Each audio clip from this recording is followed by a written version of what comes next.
Wichita Liberty TV, featuring host Bob Weeks. Local politics without the spin. Interviews with nationally respected economists. Hear directly from Kansas conservatives about what matters to you. It's individual liberty, limited government, and free markets. Wichita Liberty TV. Hello, I'm Bob Weeks for Wichita Liberty TV, your weekly source for news, analysis, and commentary about Kansas and Wichita government and public affairs. Broadcast on Great Plains Television, channel 26.1, also its companion website, kgpt26.com. Some of you may know me from my blog, The Voice for Liberty, on the internet at wichitaliberty.org. The motto there is individual liberty, limited government, and free markets in Wichita and Kansas. If you'd like to learn more about the issues covered today or to contact me, well, please visit wichitaliberty.org, subscribe to the email newsletter, like The Voice for Liberty on Facebook, and follow me, Bob Weeks, on Twitter. Well, this week on Wichita Liberty TV, Congressman Mike Pompeo of Wichita has been involved in a number of issues that are in the headlines today.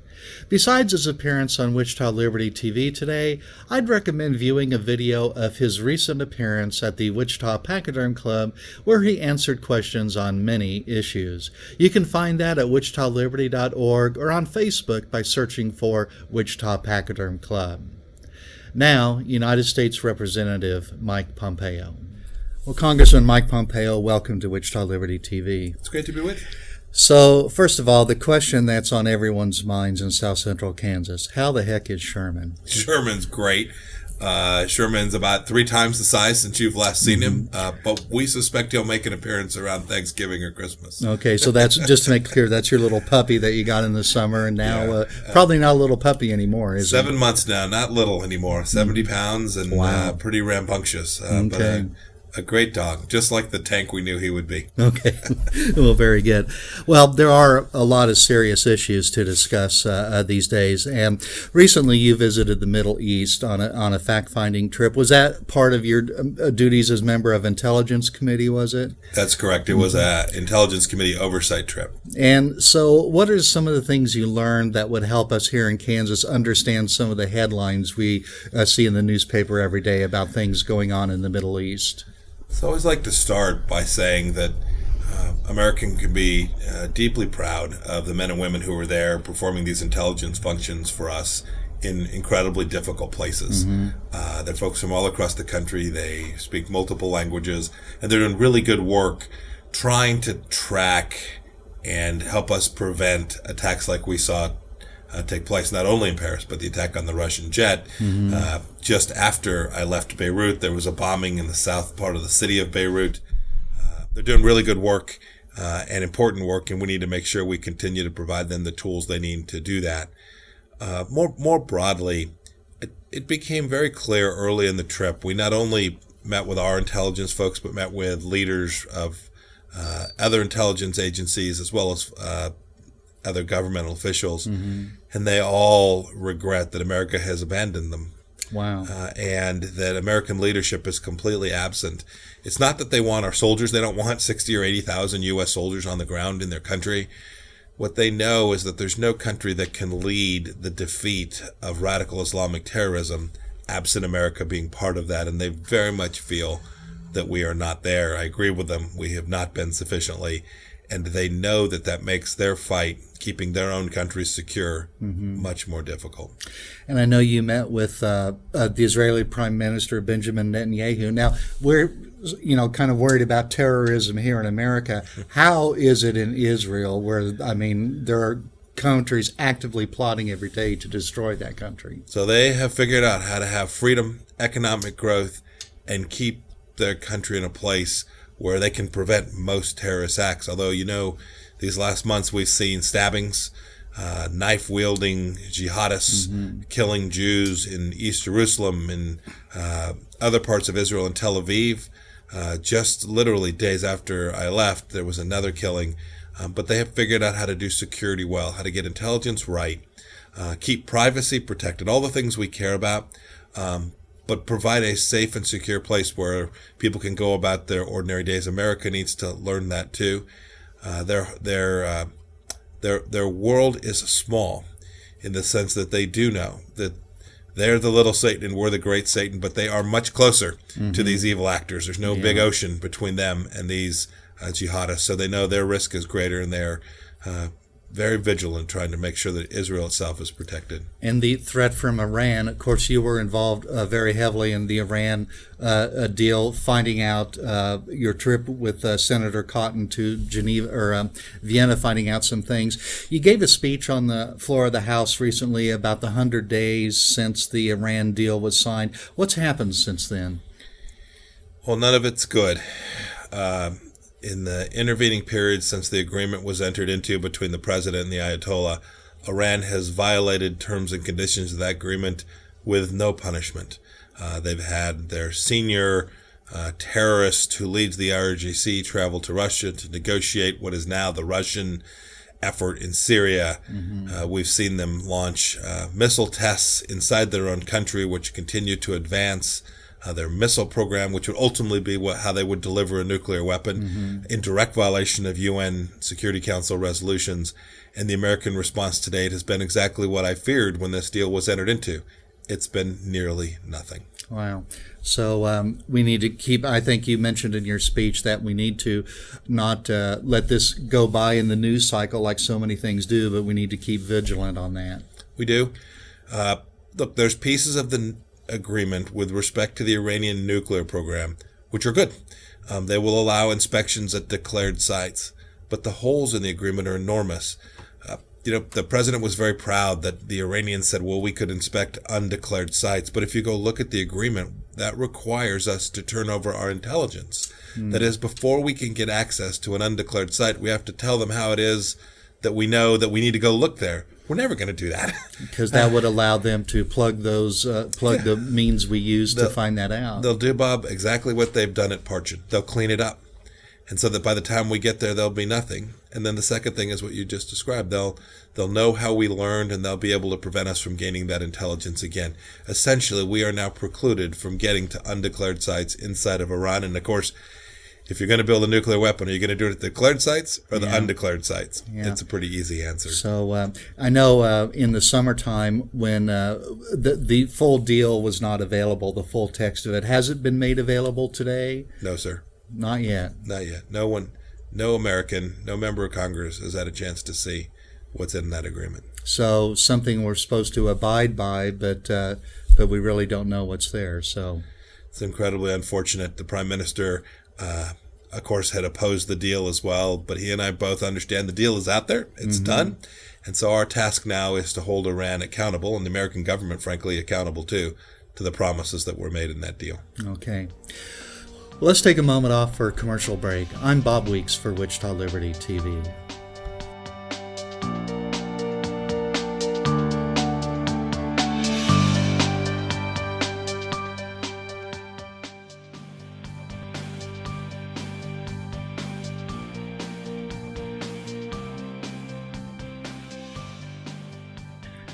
Welcome back to Wichita Liberty TV. I'm Bob Weeks, and with me this week, United States Congressman Mike Pompeo of Wichita.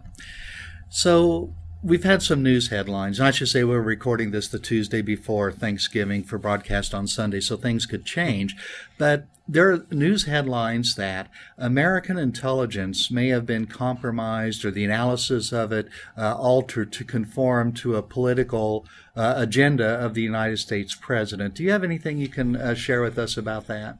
Two things, Bob. First, you should know I'm right in the middle of that issue. I'm deeply involved in working to complete the picture about what happened with respect to its intelligence. It was mostly intelligence that had provided by military intelligence at CENTCOM, the folks who are fighting our war in the Middle East. And so we're working to unpack it. There has been a complaint filed by a number of the folks who were performing this intelligence. The Inspector General is looking at this and evaluating this. Bob, it goes to the very core of America's capacity to keep itself safe. If policymakers like myself and the president and others don't have access to the real deal, what's really being observed, if it's being politicized, we can't make good decisions. And I'm going to do my best to ensure that we find out what happened here, why these folks are making this allegation. Perhaps it'll turn out to be baseless. I hope so. But it appears that there is more to it than that. And it is an incredibly dangerous matter when political officials of whatever political party put pressure on data collectors. And that's what our intelligence warriors are. And so there's an inspector general investigation. Is this something that the intelligence committee that you serve on might be involved in as well? So our committee has an independent obligation, wholly apart from what the inspector general will do, to evaluate the processes inside our intelligence organization. So our committee will be very involved in conducting a review of what it is has been alleged, and then ultimately I expect issuing a report with our own independent evaluation of the risks associated with a potential politicization of intelligence. Could it be this bad? You know, we see the president, even the day before the bombings in France last week, saying, you know, ISIS is contained, or, you know, minimizing that. Could he be actually reacting to false intelligence that's being presented to him? All things possible, Bob. This is exactly why we need to look at it. The president for 7 years now has consistently been behind the power curve, been slow to react and underreacted to the threat from radical Islamic terrorism, whether it was calling ISIS the JV team or telling us during the election now almost 4 years ago that al-Qaeda was on the run. I mean, those are just factually inaccurate and statements. And that Russia was no longer, you know, he poked fun at Mitt Romney for being concerned about That's right. Russia. His famous remarks about you can have your policy, the 1980s want their foreign policy back about Russia. Well, just today we saw a Russian jet shot down, engaged in activities that are not in America's best interest. The president's been wrong about the nature of the threat to the United States and to the world. It could be that he's been relying on bad intelligence. My take is, however, that his administration is part of the challenge. That is, they have not wanted to see it for what it really is. They've made this commitment to end these wars in Iraq and Afghanistan. And so from the very beginning, they've had a political agenda that they came into office with. And I think that has caused them to downplay and underestimate these true risks very consistently. Yeah, it really is troubling sometimes when we see, I think of the President's press secretary, Josh Earnest, trying to have to really put lipstick on some of these pigs. And I think, you know, he does a pretty good job, but I think people look and say, well, you know, he's really not being truthful with us. Yeah, he's underpaid. to be the spokesman for this president is a job that no one should be forced to undertake. And I mean that in the sense of he's out there talking about things that common sense tells you simply aren't accurate. They're not factually right, and yet they end up in these strange places defending these failed policies because of a preconceived notion of what the world ought to look like rather than the reality that we face. You know, one of the things that, you know, Charles Koch has been on quite a media tour the past month or so with the release of his new book. And one of the things that struck me about some of the interviews is his approach to humility, that's what he tries to practice, and also people in his company, Koch Industries. But we don't see much of that in government, do we? Too little, far too little.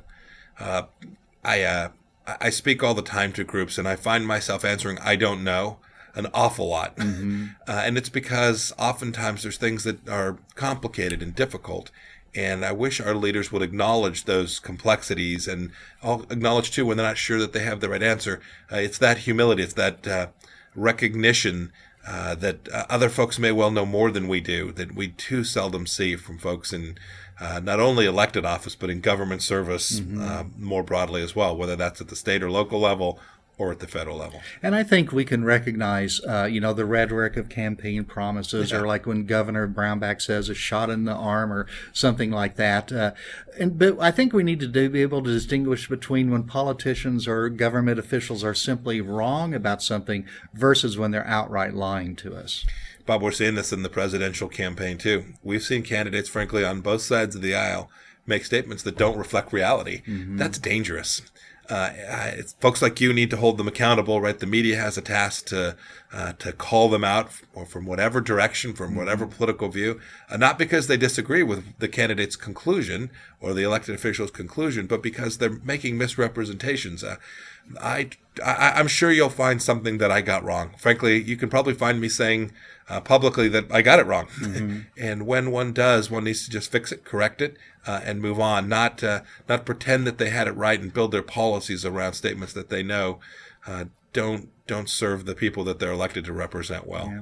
And sometimes it can be really tough to find things out. I know a project I've been involved in made a request to the United States Department of Energy in January for a document, and it's still churning its way here in November, churning its way through the bureaucracy, and who knows if I'm going to get it or if I'm going to get a bill for $5,000 or something like that. So you'll probably get the invoice. I hope you get the answers alongside it. Well, very good. Well, let's take another moment off for a commercial break. I'm Bob Weeks for Wichita Liberty TV.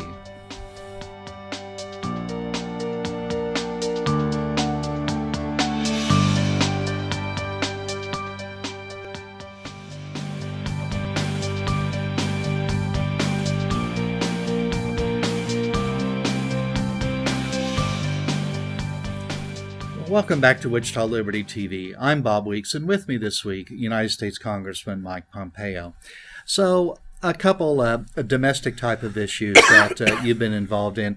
At the end of October, I for some reason I couldn't sleep or something, but there was a marathon late night session. Some of that handling a transportation bill that had an amendment to reauthorize the Export-Import Bank, something we thought that might have gone away, but it appears that it passed. There were a number of amendments that were offered, but that would restrain the Ex-Im Bank, but they all failed, and the House passed that. So what's the status of the Export-Import Bank today? So it has expired. It no longer can make loans, but it's on the verge of coming back. It's attached to the highway bill that the House sent to the Senate. It's in a conference now. It'll come back sometime in the next handful of weeks, I expect. And as you described, I'd worked hard to I think the Export-Import Bank should not exist.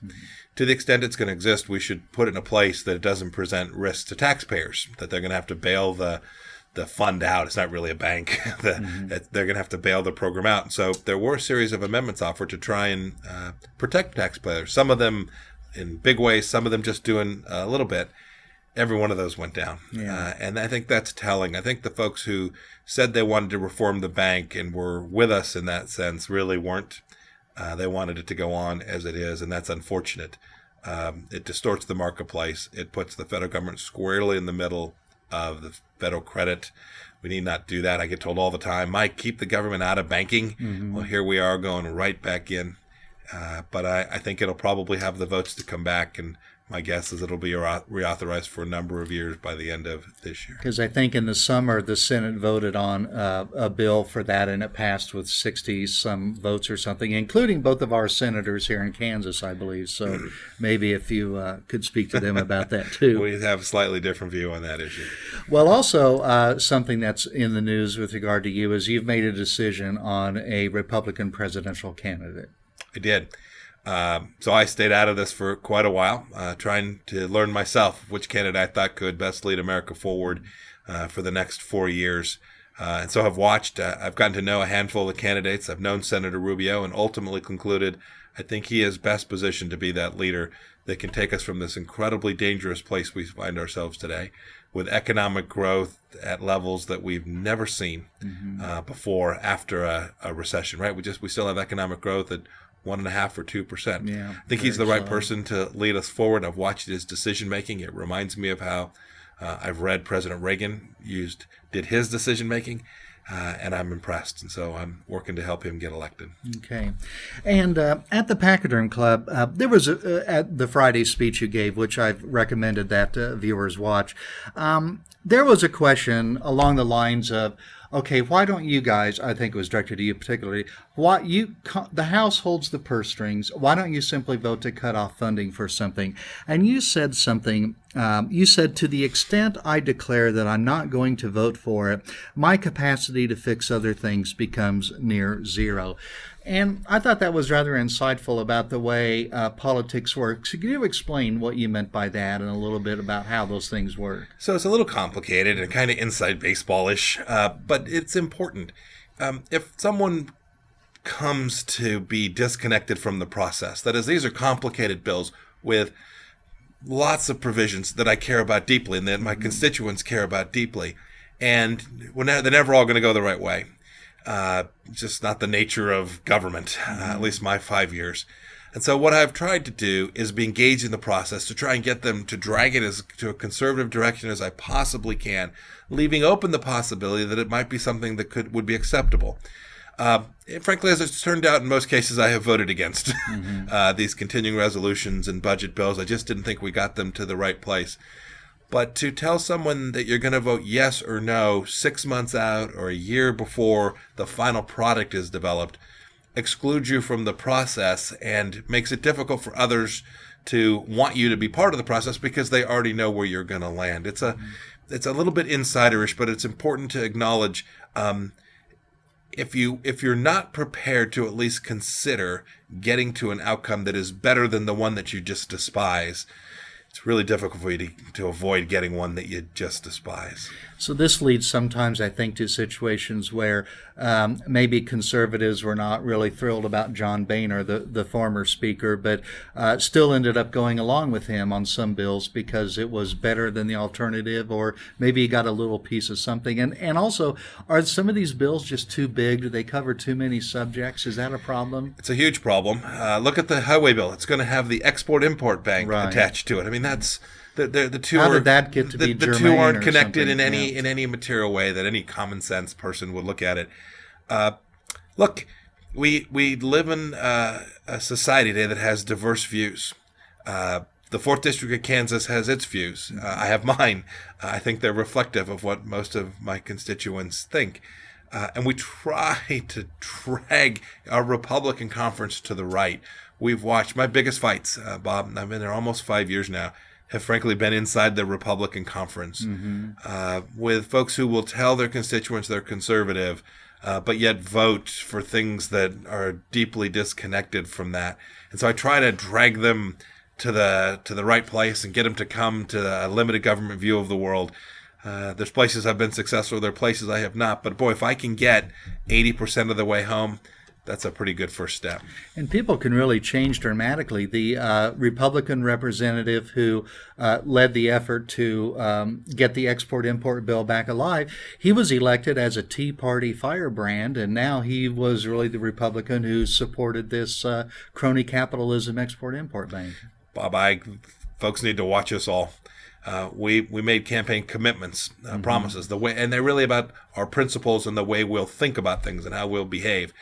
When we begin to vary from that, folks ought to say, well, not only do I disagree, but they're not worthy of my vote. Yeah, okay. Well, it's a tough job, I think. So we're out of time today. So thank Representative Mike Pompeo, thank you for being on Wichita Liberty TV. And that's it for this week. We'll be back next week with another show.